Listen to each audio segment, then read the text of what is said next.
Well, I'm here with Matt Ridley, who's the author of the new book, How Innovation Works and Why It Flourishes with Freedom. So thanks for joining me. David, it's great to be with you today. Now, I first read your book, The Red Queen, which was in college. And my goodness, you really did a good job of really sorting out a lot of the myth behind, why we have, the sexual dimorphism. Is that the proper term? Yeah, it is. Men and women look different, and that's true for most species. And there's a deep, deep evolutionary history behind males and females looking different and behaving different. And human beings are no exception. And it's important to realize the biology that underlies that and the evolutionary incentives that brought it about. That was sort of the big theme of the book. And then you also had another book, Nature via Nurture, which was another great book because you were able to show that this dichotomy between nature versus nurture doesn't have to be what we think it actually works hand in hand with when you get into epigenetics and that kind of thing, right? That's right. And I genuinely think that what our genes do is predispose us to absorb the nurture, the environmental inputs that we need. So what they're not defining how we turn out. They're setting us up to absorb the teaching and other things that come with it. So, when you think about it, when you remember something, it requires the switching on and off of genes in real time in your brain to actually do that. It's the, oops, sorry, I just need to get rid of that call. It requires us to switch on and off genes in real time in our mind as we remember something. So that's an example of how it's wrong to think of genes as being nature and everything else as being nurture. It's much more a question of genes and environment working hand in hand. It's interesting that you called the book Nature via Nurture. You're dead right to do so. I'm amazed how many people interview me and say, you wrote a book called Nature versus Nurture. And I say, no, I didn't. That's the whole point. So it turned out to be a really bad title because nobody noticed that I'd changed the word versus to the word via. Yeah, they put their old preconceived thought in there. Then the other one that you're more recently known for was The Rational Optimist, which I have to say speaks well to me. I'm someone who wants to be a long-term optimist, and I think there's a lot of evidence for having a long-term optimistic view. And so that was another landmark book in your arsenal. I wrote that book 10 years ago, and I wrote it mostly during the great financial crisis. And so it was fairly brave to say, actually, you know what, the world's been getting better for 200 years, and here are the reasons it gets better. And for most people, it's going to go on getting better, whatever happens in the next few years. But in the subsequent 10 years, I've gone around the world talking about this, and people have always said, well, you can't still be an optimist. Look at what's happening in Ukraine. Or look at what's happening in Syria, or look at what's happening to the euro, or something like that. And of course, today they're saying you can't still be an optimist. Look at what's happening with the pandemic. And my answer is always, well, my answer is now. Do you realize that in the last 10 years, the income of the average Ethiopian has doubled? Mm-hmm. That their child mortality rate has halved? These are extraordinary changes that are happening to poor people as we speak. 160,000 people are leaving extreme poverty every day and have been for the last 20 years. These are unbelievable changes. They've never happened to humanity before. And yes, we have our problems, and we will go on having our problems, and we'll have new problems, but we will get through them. We will get through this pandemic, and we will resume economic betterment for most people. And much of it will be experienced by the poorest people. And that's really good news. So I'm still a rational optimist. I didn't set out to write that book with a huge degree of conviction. I was really going to write a book about progress. And in it, I was going to say a lot of things are getting better, but some things are getting worse. And the harder I looked, the harder it was to find things that were getting worse. Happiness was said to be getting less common. Not true. Getting more common. Obesity, mental illness. Yes, there are things that are not getting getting better and maybe getting worse a little bit, but weighed against the really big things like child mortality or hunger or poverty. These are incredible changes. But that book is also about how that happens, not just that it happens. Now, the other gentleman who's been well known for making a positive case for the future is Steven Pinker, and you have similar arguments. Is there a difference that you would say distinguishes the approach that you're taking, and a major distinction? Steve Pinker is a giant in book writing and a giant in psychology, and he's a great man and he's a great friend. And his book, The Better Angels of Our Nature, which came out a little bit after mine, was very specifically about the decline in violence. He didn't really address everything else, but in his newer book, Enlightenment Now, he does go into reasons for optimism about the world as a whole. And it's been fantastic being part of this crew of new optimists, I think we're called, who go around making this case. Johan Norberg is another one. Steve emphasizes different things than me, and he taught me a number of things which I didn't know. And he has this, particularly on the violence issue, he has some extremely interesting analyses of how it came about that violence declined. And I have to say, again, I thought there was more war in the world than in the past. There's not. There's dramatically less. We're living through an age of unprecedented peace, despite what has happened recently in Syria and other places. Most of the time in my lifetime, it turns out, there's been much more war going on. Africa, for example, has relatively little warfare in it now for the first time in my lifetime. Yeah, so it seems like we are moving in a direction, and it's a trajectory that is overall positive, although it seems like the forces of cynicism and the forces of conflict are almost in a détente, always escalating to try to catch up with the good stuff, and that's why people tend to feel they look at the negative, and that's our natural instinct, is to look at threats and perceive threats and to see them more sharp or in the milieu of the jungle of our lives more than the good things, right? You're quite right. I think it's a deep psychological thing. We worry about things that might go wrong, not the things that might go right. We take for granted the things that have improved. We bank them and forget about them. And our media plays to that, and our media exaggerates it. And that's one of the reasons why there's a strange disconnect between our extreme pessimism about the planet and to some extent our pessimism about the nation we live in, and our considerable optimism about our own individual lives. Most people are too optimistic about their own lives. They think they're going to live longer than they do. They think they're going to stay married longer than they do. All sorts of ways in which they're a little too cheery about themselves, but they're very pessimistic about the world. And that's because the media doesn't write about your own life. Right. It doesn't write and tell you, you're bound to get divorced and you probably will get a horrible disease and things like that. But it does write about your planet, and it tells you, that we're in trouble because of pandemics or climate change or whatever it might be. So is there an underlying theme that grounds all of these works? You've got evolutionary psychology, you've got, looking at biology, zoology, you've got optimism of different progress. I can see a connection to that. And now your new book, How Innovation Works. Do you see a common thread in your investigations? Yes, I do. I think the thread is evolution. Whether I'm writing about biological evolution per se or the evolution of technology, which I did in a book called The Evolution of Everything, and which again I'm touching on in this new book, How Innovation Works, I write about how most of the things that affect how our lives are come about through bottom-up forces that are the results of selection and variation. And that results in an evolutionary phenomenon whereby, if you look at the tools and the technologies that we use, they survive and become useful to us through a process of trial and error, through a process of weeding out that is directly analogous to natural selection. The good ideas survive and the bad ideas don't.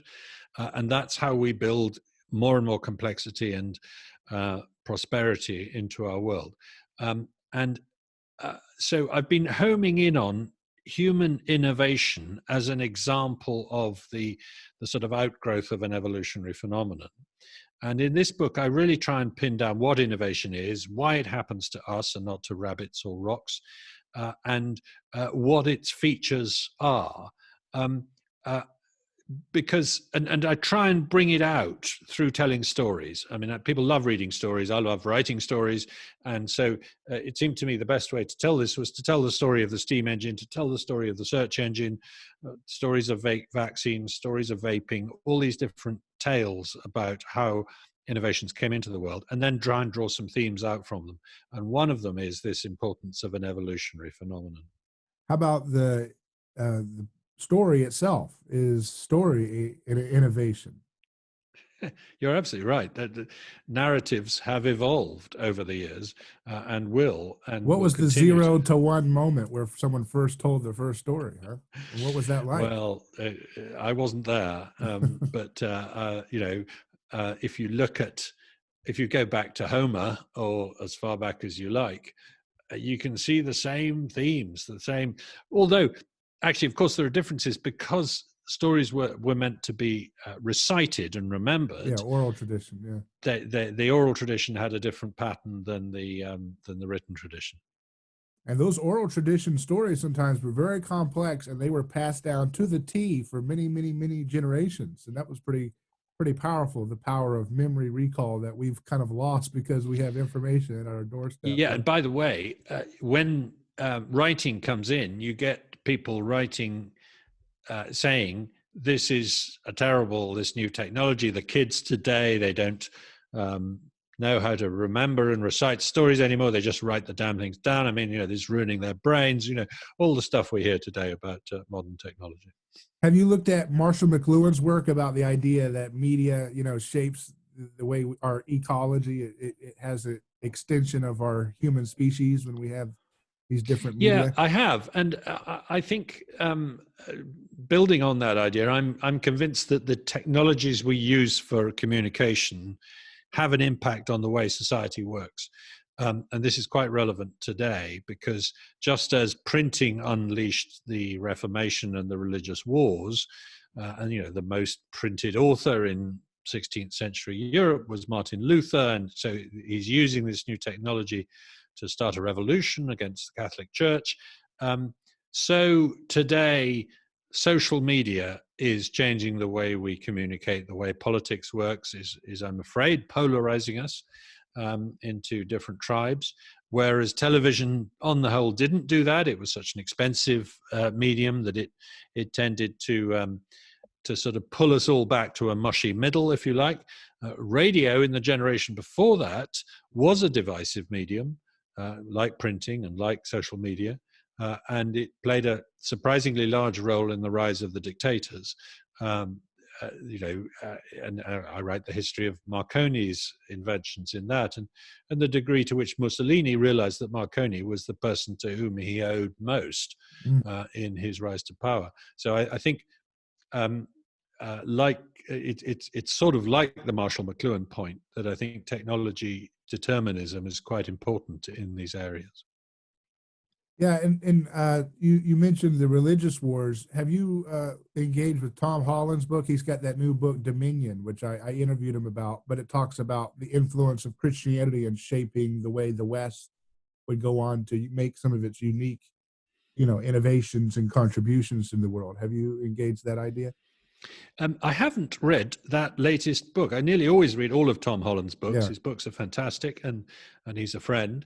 But I'm ashamed to say I haven't read Dominion yet, and it's a mistake.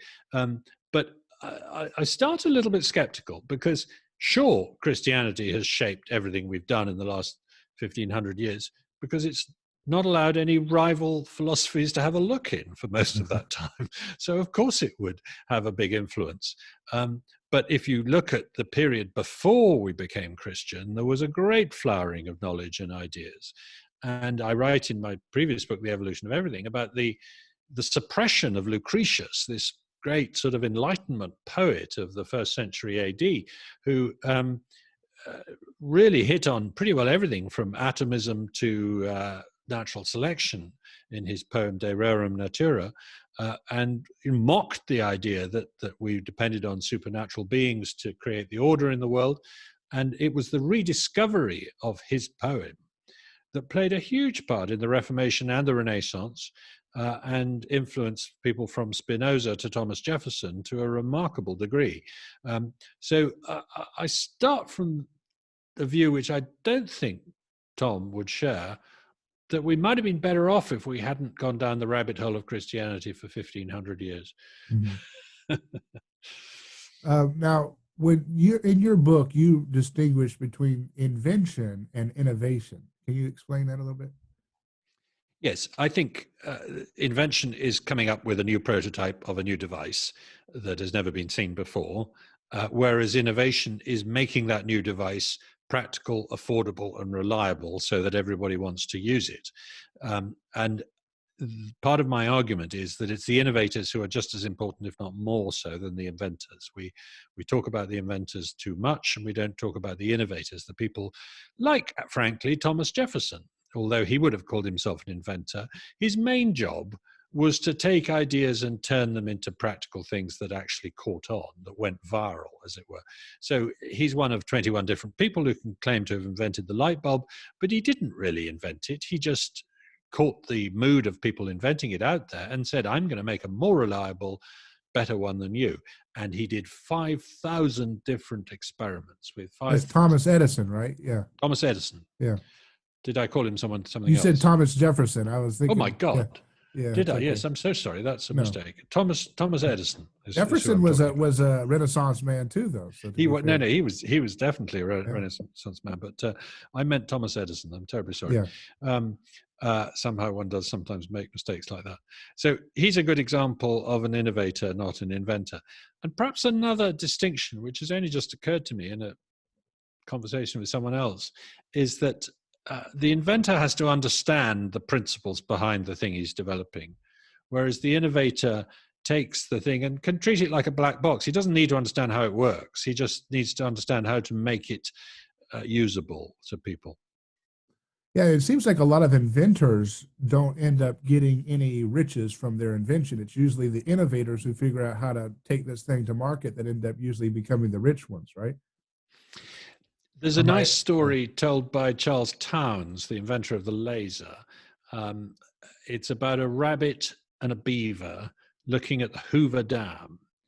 And the beaver is saying to the rabbit, no, I didn't build it, but it's based on an idea of mine.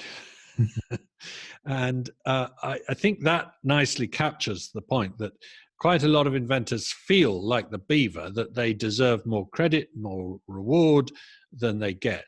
Whereas the innovators would argue that, look, coming up with a prototype was comparatively easy. What was difficult was turning that into something that everybody could use and that was available to people all over the world. So actually, you don't deserve as much of the money as you think. I write in the book about the Haber-Bosch process for fixing nitrogen, which is one of the biggest industrial sort of R&D projects of all time, and about 100 years ago, and they came up with ways of fixing nitrogen from the air to make fertilizer, and it's responsible for the fact that we don't starve today. It's an incredibly important process. The inventor is Fritz Haber, but the innovator is Otto Bosch, and I argue that Haber's work was much easier than Bosch's. Bosch had to turn this insight that with a catalyst and pressure you could produce ammonia from the air. He had to turn this insight into something that would actually work on scale, making machines that withstood enormously high pressures and temperatures and didn't crumble or explode. He had to develop whole new materials to do it, new ways of building these materials, et cetera, et cetera. So his was the harder job, and he deserves as much credit, if not more, than Haber. So in your book, you talk about, again, a lot of stories of different innovators. Is there one that stands out as your favorite personally that you covered? Yes, my favorite, because I think it saved more lives than almost any other innovation I can think of, certainly in recent years. And because nobody really thinks about it, and realizes how clever it was, and because it's low tech and cheap, is the mosquito net.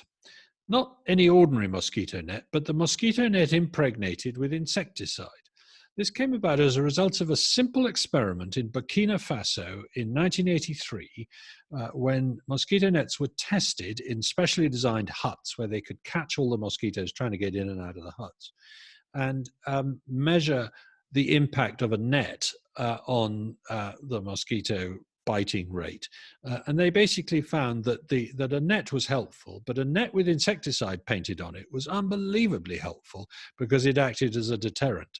Indeed, it was so helpful that it worked even if it had holes torn in it. Mosquitoes didn't hang around long enough to find the holes.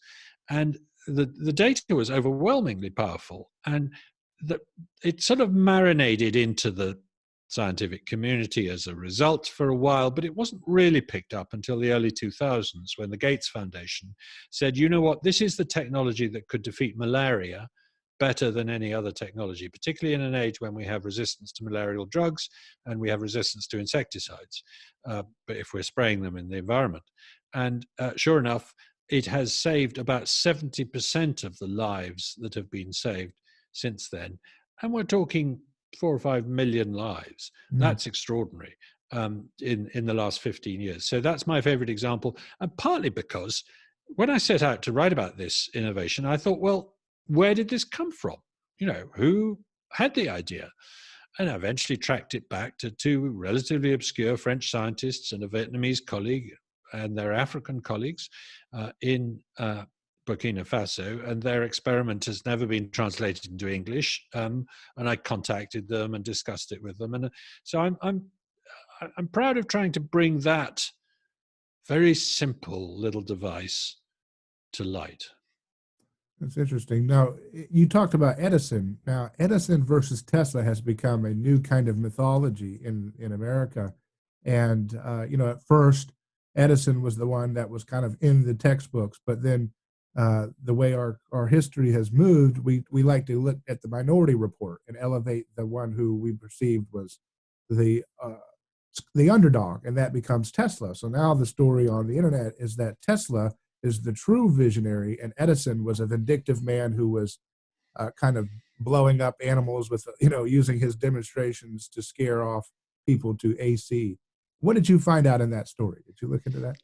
Yeah, it's a really interesting case history, and like all these things, there's truth on both sides. Yes, Edison could be a vindictive bully, and he could be, pretty unrealistic, and he was wrong about DC. He wanted direct current, not alternating current, and he was obstinate about it, and he'd been so successful with so many other innovations that he didn't see that in this case he was wrong.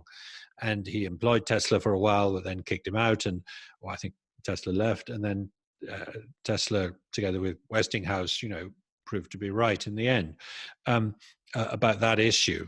But I don't think that sinks Edison's reputation, because he was also the great tinkerer who worked out how to do electricity, how to do electric light bulbs. But more than that, he produced thousands of different inventions, patented millions of different things. He realized more than almost anybody else that innovation was itself a product. You could set up a factory, the job of which was to produce innovations. And he worked his teams incredibly hard. He wasn't he was a brute force man, in the sense that he threw lots of people at the project rather than going off and sitting in a darkened room and having bright ideas himself. Tesla is, in a way, a much more appealing character today because he feels like a lonely genius, an immigrant, a hugely intelligent man, but he's also a flawed individual. He was a very convinced eugenicist, for example. He was not a very racially tolerant person, etc. So I think if you judge either of them by today's standards, they wouldn't come out well as people. But if you judge them by what they achieved and how they achieved it, I think they both deserve their place in history. Speaking of another person who is not, popular in our contemporary standards, Henry Ford was a friend of Edison, and just down the road from me, a few hours away, was their summer retreat where Edison and Henry Ford would hang out in Florida. Any thoughts on Henry Ford's contribution to the world of innovation? I think Henry Ford's a very nice example of the point I make about Yeah. innovation being different from invention, because he wouldn't have pretended to have invented the motor car. The invention of the motor car is a very complicated business involving Daimler and Benz and all these other different people, mostly in Germany and France, and the interplay between them, and some of them inventing one part of the machine and some of them inventing the other. And the first thing they come up with, the first devices they come up with, look like the outcome of an illicit meeting between a locomotive and a horse cart around the back of a bicycle shed, and they don't look like cars at all. But then gradually the shape of the car emerges. But what's different about Ford is that these French and German innovators had largely been thinking of supplying the elite. Mm-hmm. They thought they were building a device, a toy that could be used by rich people. Ford makes the case that no, this could be something that I bring within the reach of ordinary people. And the way I'm going to do it is I'm going to relentlessly drive down the price of everything, down the cost of everything. And I'm going to simplify and mass produce until I can make a Model T that is going to be something that almost anybody can afford. Along the way, he makes some pretty severe mistakes. I mean, the Ford factory that succeeded was effectively his third and last throw of the dice after a couple of pretty disastrous forays into car making. He beautifully exemplifies that it's not making a few fancy toys for rich people that counts. It's suddenly being able to drive down the price till it's within the range of ordinary people. Peter Thiel's book, 0 to 1, talks about the idea that we've stopped innovating in the world of atoms, like in the world of Henry Ford's cars. And we've had this stagnation. We've had a lot of innovation in the world of bits in Silicon Valley and computer processing capabilities and the different innovations in the world of the internet. But we have had, in the last decades, relatively less innovation in the world of physical things. There basically talks about kind of what you're talking about, that Henry Ford era, all the way to get to the 60s and we're going to the moon. And then we thought, by the 21st century, we'd have flying cars and all we have is Twitter. That's the way his famous line goes. So do you see that, that playing out? We wanted flying cars and we got 140 characters was his famous quote. So do you see that same thing happening here, or do you think that's not as Yes, I do. I think it's a really important insight, and I often make the point that my grandparents lived through the most extraordinary changes in transport. They were born before the motor car and the airplane, and they died with men on the moon and supersonic jets in the air. Whereas they saw very little changes in computing and communication. They were born with the telephone and they died with the telephone. Sure, the telephone was a bit better, but it wasn't that much better when they died. I've had exactly the opposite experience. I was born before the computer really took off, let alone the mobile telephone. And now I've seen incredible changes in those technologies. But we're still flying around and driving around at roughly the speed we did when I was born. Admittedly, we've made travel much safer, much more comfortable. It's not as if we've had no innovation. But where are the innovations that we were promised in the 1950s in transport? I found a cartoon, which is rather nice. It shows, published in 1958, showing what the future would be like. And it shows a mailman delivering letters house to house by jetpack. So he's leaping from house to house, delivering letters.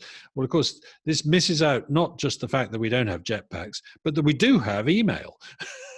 They didn't foresee that. So there seem to be two competing hypotheses for this failure, or rather for the fact that innovation has switched from transport to communication. One is that, and this is Peter's point, that there has been more regulation stifling the innovation in materials. that on the whole, we've made it pretty hard to get a license to try something new.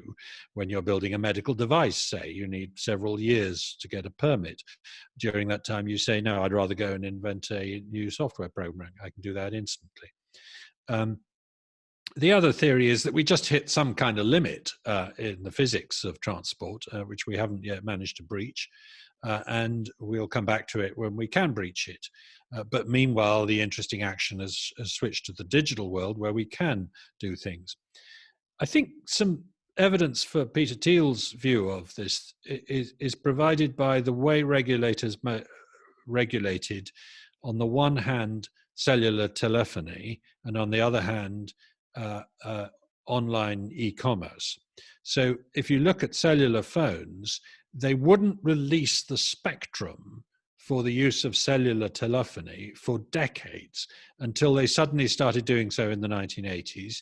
And if they'd done so earlier, we might have seen cell phones take off earlier. Mm-hmm. And in the case of the internet, it's not till the Clinton administration enacts some very specifically permissive regulation that actually makes it easy to do e-commerce, that the world of online commerce takes off. So it does appear that government action can play a role in encouraging or discouraging technologies. Yeah, and I'm also thinking of things of how difficult it is to challenge scientific paradigms. Thomas Kuhn talks about paradigm shifts, right? And we have this popular assumption that a scientist comes into a field and just starts questioning everything. Why is there relativity? Why is there quantum? They don't do that. They inherit the battles that have been won from the ones who won that field before, and they receive that and they work within those received paradigms to try to further the frontiers of those paradigms or refine things within them. And but what happens is, in order to have that paradigm shift, you have to have enough anomalies to pile up, right, to poke holes in the reigning paradigm, such that at some point there's so many anomalies that poke holes in the paradigm that it's like a revolution. All of a sudden, a new institutional theory emerges that reigns supreme. I think what you're talking about with government is that government comes in, and because it monopolizes so much of the funding for science and grant making and subsidy and the way they distribute money, they're a monopolistic organism. And what happens is, I think they retard the natural paradigm shift cycle that Thomas Kuhn talks about. I think they delay. If this was more of a competitive enterprise, if nonprofits and co-ops and entrepreneurs were allowed to allocate funding in a more free flow manner without there being so much of a monopolistic force, I think you would be able to poke holes in reigning paradigms of knowledge faster and then create new paradigm shifts faster. I think you're absolutely right about that, and it's a very interesting insight. A good recent example, and there's been some very interesting journalism about this recently, is Alzheimer's disease. The reigning paradigm about how we understand and how we are going to tackle Alzheimer's disease has been a very specific hypothesis about plaque formation in cells, and that this is what we need to understand, and this is what we need to prevent happening. The latest evidence is that the plaque formation is simply a sort of late stage symptom of something much different that's going on elsewhere, and that we're attacking the end result, not the ultimate cause. But those who've made that case have found it very hard to get funded. The funding has all gone to this one paradigm about Alzheimer's, and after 20, 30 years of research on this, with still no drug development of any significance, it's time to abandon that paradigm and look at some other paradigms, including the idea that that there might be an infectious virus involved in setting up Alzheimer's. That might be wrong, but the point is we need to, there is a good previous example of this in the story of stomach ulcers, where the paradigm was for many years reinforced by government funding, but also by the patents and monopolies on drugs, that it was all about stomach acid, and that you had to deal with this chemical imbalance in the stomach. And then along comes Barry Marshall in Australia and says, I don't think so. I think stomach ulcers are caused by a bacterium called a Helicobacter living in the stomach, causing ulcers. And if we get rid of that with antibiotics, then we sort the problem. And everyone told him he was nuts and to go back and think again. And he eventually only got their attention when he deliberately infected himself with Helicobacter, got bad stomach ulcers as a result, deliberately cured himself with antibiotics and said, "See, can you now let me try this on other patients?" Talk about skin in the game, huh? He really had skin in the game. More than skin, apparently. My goodness. But that's what it takes. You got to put it all out there. And you're right. You get a lot of social pushback whenever you're doing innovation. And when you challenge scientific paradigms like that, especially when there's lots of money, and you mentioned patents. Patents are another negative effect on innovation.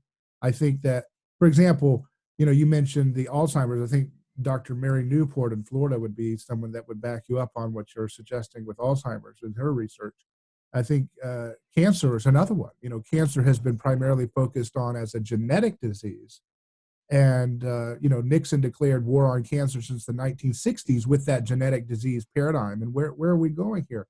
But I've seen the Minority Report, which is very robust, very scientifically strong arguments that cancer is a metabolic disease. It's a mitochondrial dysfunction, right? It's the mitochondria of the cell that needs to be focused on, not what's going on in the genetic situation there. And if you looked at it that way, I'm thinking of Dr. Michael Assanti from Salford University.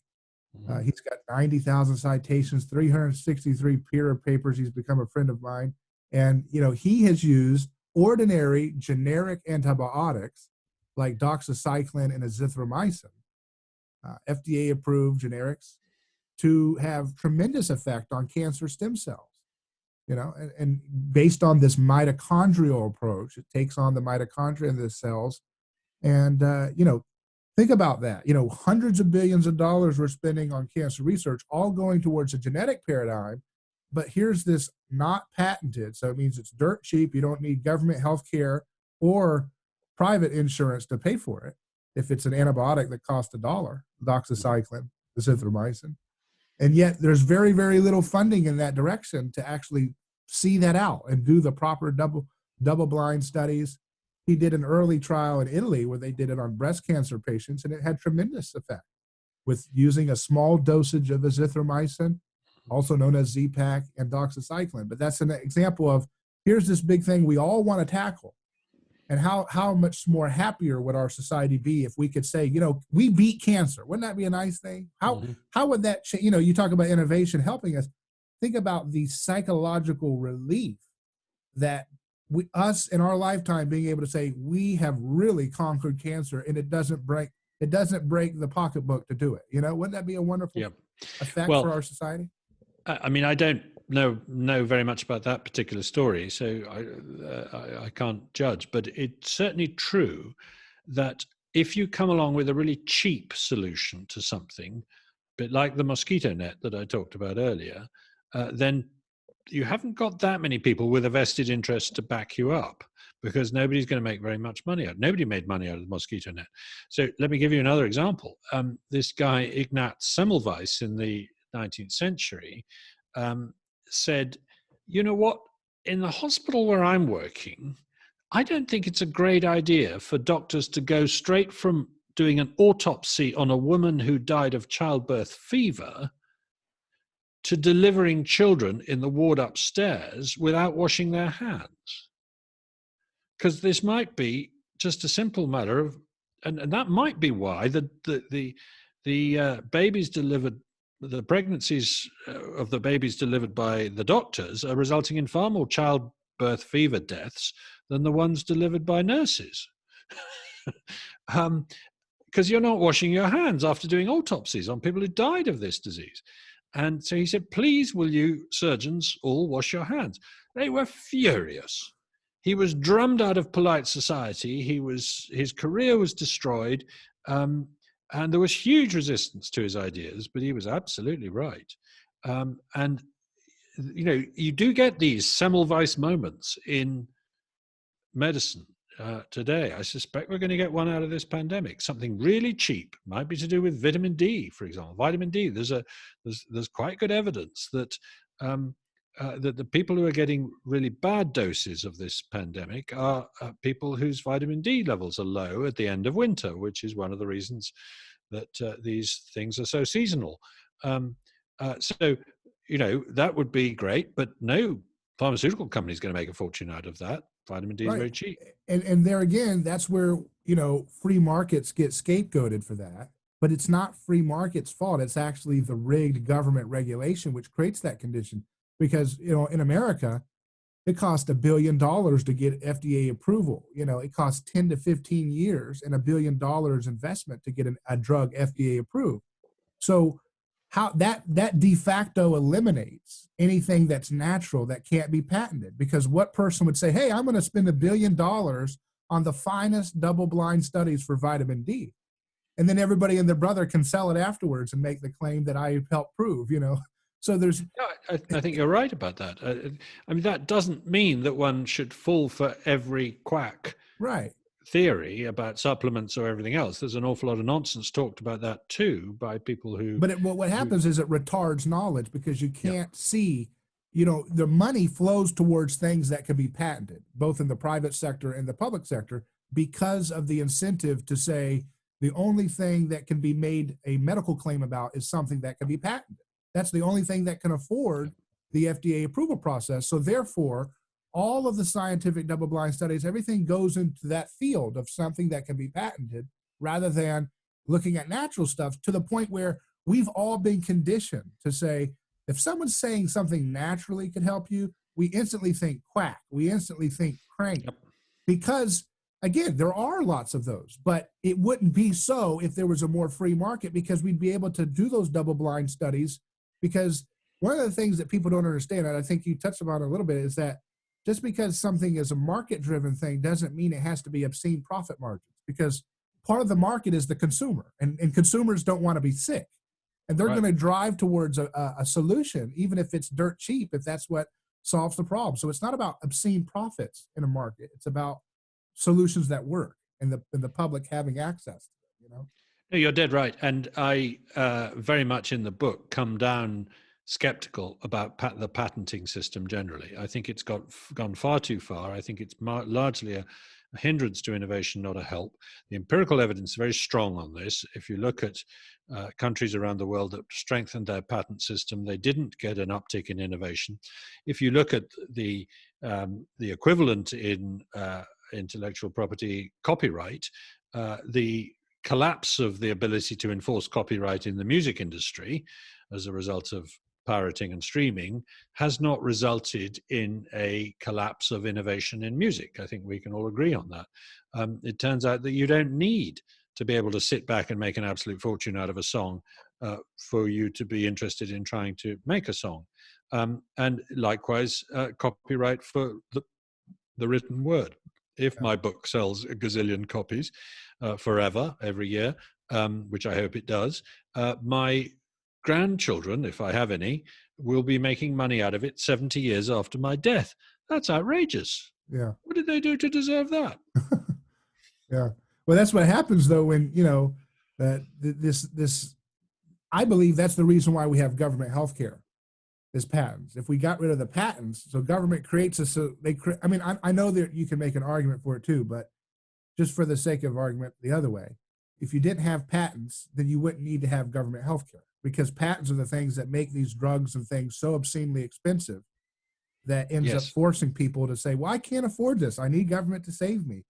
And as we've just demonstrated, if you can get a generic drug, something that's off patent is actually functioning much closer to way market medicine would actually function. Very cheap, and it's going to be, because anybody can make it, and that's the way it would work in a market. Yeah.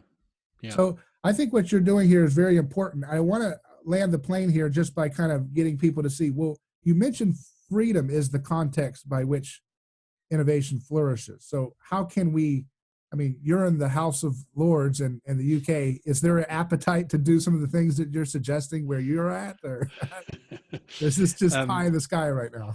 I wish there was more appetite for this. I think the common ingredient for all the things that are necessary to encourage innovation is a degree of freedom to experiment, freedom to invest, freedom to profit if necessary, freedom to try new things on the whole. And I am trying my best to encourage the British government through my membership of the House of Lords, but also other governments around the world through writing books, that what they should do to recover prosperity after this terrible pandemic and the economic recession it's going to cause is to free up innovators to get to work, to make bureaucratic decisions quicker and simpler so that innovators can try more things. And the more things we try, the more chances are we'll find good results. We're petrified by a precautionary attitude that if we try lots of things, we might come up with something dangerous at the moment. And I feel that's a mistake. I'm going to have to draw it to a close, David, because I've got to be elsewhere for another interview shortly. Well, appreciate your time. And I think that's a good note to leave on, is that freedom is the context by which we can flourish with these things. So very good. Thanks for your time. Thank you so much. Great to talk. Take care.